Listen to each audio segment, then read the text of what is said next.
Salam jumpa lagi dengan saya Romo Antun Kapitan PR dalam Sapaan Jiwa.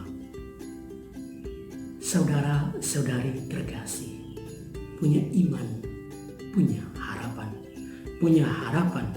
punya kasih. Kasih membuktikan iman. Mari merenungkan tentang iman yang melandasi harapan dan kasih kita di tengah pandemi COVID-19 ini. Dari mana datangnya iman? Pertanyaan ini mirip dengan pertanyaan lain yang biasa kita dengar dalam bentuk pantun. Dari mana datangnya cinta? Dari mata turun ke hati.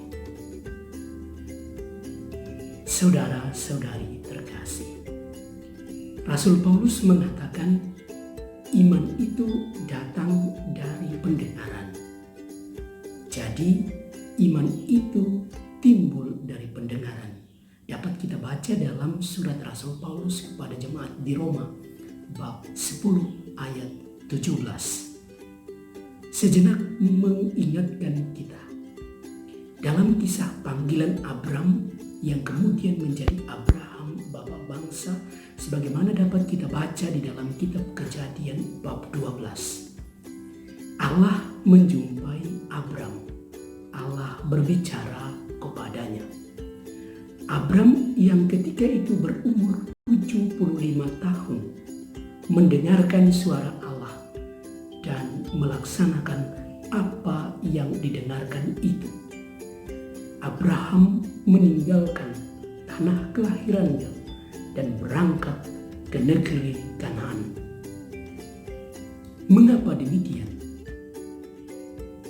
Tentu karena setelah mendengar atau setidaknya sewaktu mendengar suara Allah itu, timbul keyakinan, kepercayaan di dalam dirinya bahwa suara itu adalah suara Allah dan apa yang dikatakan kepadanya itu benar adanya.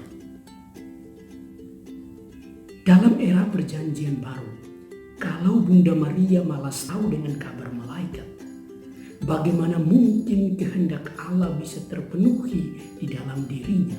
Bagaimana mungkin Bunda Maria memiliki fiat, "Aku ini hamba Tuhan, terjadilah padaku menurut perkataanmu," sebagaimana dapat kita baca di dalam Injil Lukas bab 1 ayat 38. Mendengar kabar malaikat, lalu sesudah itu muncullah keyakinan dalam diri pada kata-kata itu.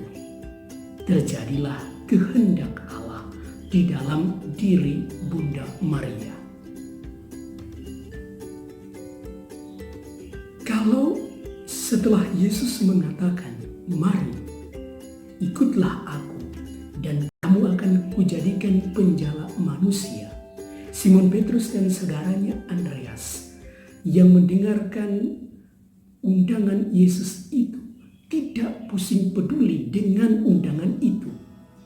Bagaimana mungkin dua saudara ini meninggalkan jalan mereka dan mengikuti Yesus sebagaimana dapat kita baca di dalam Injil Matius bab 4 ayat 18 sampai 20. Kalau sidang pendengar dalam pewartaan para rasul pasca kebangkitan tidak mendengarkan apa yang diwartakan oleh para rasul, termasuk yang diwartakan oleh Rasul Paulus, bagaimana mungkin bisa terbentuk jemaat perdana hingga adanya komunitas beriman sampai Anda dan saya sekarang termasuk dalam komunitas beriman dari gereja yang satu, kudus, Katolik, dan Apostolik itu? Mendengar lalu sesudah itu timbul keyakinan dari dalam diri akan kebenaran dari pewartaan itu. Itulah iman. Saudara-saudari terkasih, iman bermula dari pendengaran yang jernih. Maka jangan setengah dalam mendengar, lalu cepat-cepat bilang, "Haufiar panai maromak," aku percaya kepada Allah. Nanti giliran diminta untuk menjelaskan iman, bingung dan tidak mau, tidak tahu ngomong apa. Apalagi kalau dengar asal-asal saja lalu bilang saya percaya. Persis dihadapkan dengan pandemi yang berkepanjangan seperti sekarang, atau saat berhadapan dengan galau berat dan musibah di dalam hidup ini. Orang-orang yang percaya atas dasar dengar asal-asalan itu akan bilang persetan dengan iman, percuma dengan iman, tidak ada gunanya beriman, lalu mulai meninggalkan imannya.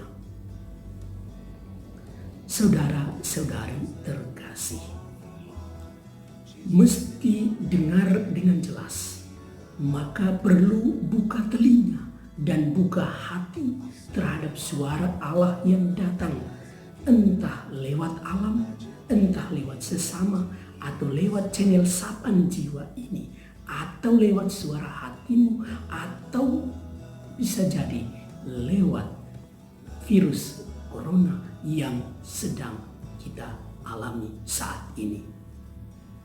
Allah Maha Penyelenggara sedang mengatakan sesuatu untuk kita dengarkan dengan jelas di tengah situasi yang kurang bersahabat ini, di tengah kecemasan, di tengah kepanikan, di tengah penderitaan, dan bahkan di tengah kematian akibat virus corona ini. Pastikan kita tetap mendengarkan suara Allah di tengah situasi kita yang demikian, di tengah situasi kita yang sulit saat ini, supaya kita tetap memiliki iman di hari mendatang. Saudara dan saudari, iman tetap bertumbuh di tengah masa pandemi COVID-19 ini. Sampai jumpa pada episode selanjutnya. Berkat Allah untuk kita sekalian, dalam nama Bapa dan Putra dan Roh Kudus.